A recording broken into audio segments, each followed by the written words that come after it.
Hi, I'm Peter Matthews with Firehouse.com. We're outside the Baltimore Convention Center where thousands of firefighters are starting to register for this week's Firehouse Expo. The classes that will be featured over the next 3 days look at everything from firefighting to rescue and EMS. We'll talk with Harvey Eisner here in just a second about what the program is and how he builds that for every conference. We'll also look at the exhibit floor where firefighters, EMS personnel, and rescue personnel have the opportunity to see and get hands-on training on the latest technologies and tools that are available to them.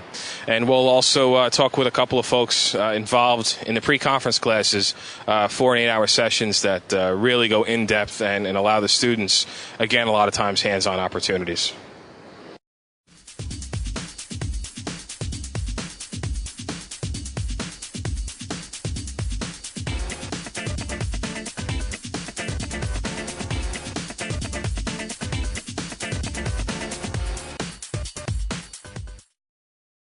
We're standing outside one of the pre-conference classrooms. It's a train-the-trainer session, and we have Lieutenant John Lewis with us from New Jersey.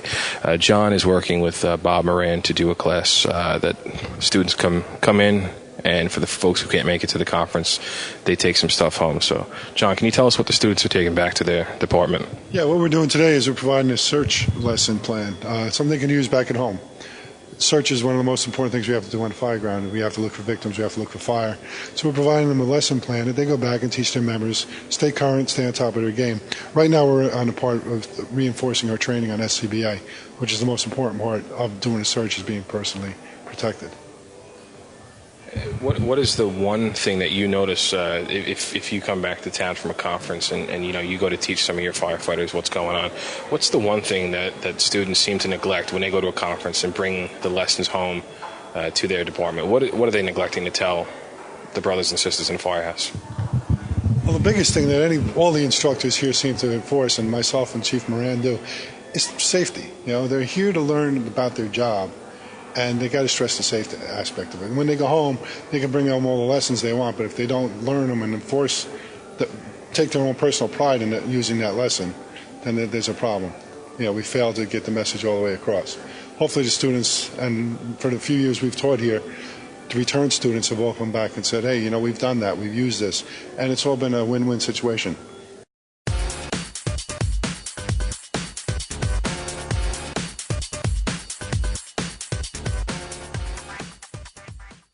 Hi, we're here with Robert Finger from the Manlius Fire Department. We just pulled him out of the Command Competency Clinic, a 2-day session by Mark Emery that really dives into incident command and everything involving it. So, Robert, can you kind of tell us why you came down to the conference 2 days before it starts for the pre-conference and some of the things that you've learned over the last day and a half? I came down to the conference primarily for the extra hands-on training in the classroom session here. The Command Competency Clinic by Mark Emery is phenomenal. He's a phenomenal instructor and knows his material. You can obviously see that he enjoys what he does and really loves what he does. I felt that I could learn from one of the best, and Mark Emery is obviously one of the best. And what are some of the things that you've taken away? You've been in there for over 12 hours now, and what are like the 2 or 3 things that really are going to stick to your mind when you go back to Manlius? The big thing that's going to stick in my mind is Mark really, with his presentation, really put meaning and purpose and a way to use the National Incident Management System, give us a way to use that system that it really works. So it's something you can convey to the fire ground more than a textbook or a check sheet. It's something that you arrive at the scene and you deploy and you're good to go.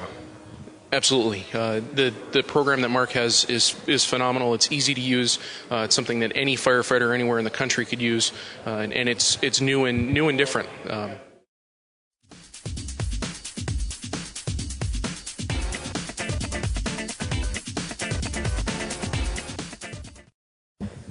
We're here with Program Director Harvey Eisner. He's been putting this show together for years.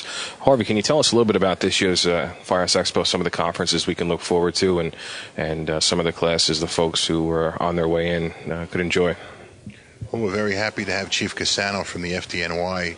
He's going to introduce a videotape that was produced in conjunction with the National Fallen Firefighters. So everybody that attends the opening ceremonies tomorrow morning at 10:15 will receive a packet of information for furthering the reduction of firefighter deaths in the United States. So that'll be very important to lead off the conference tomorrow morning. And some of the classes, there's several classes each session, 3 sessions a day.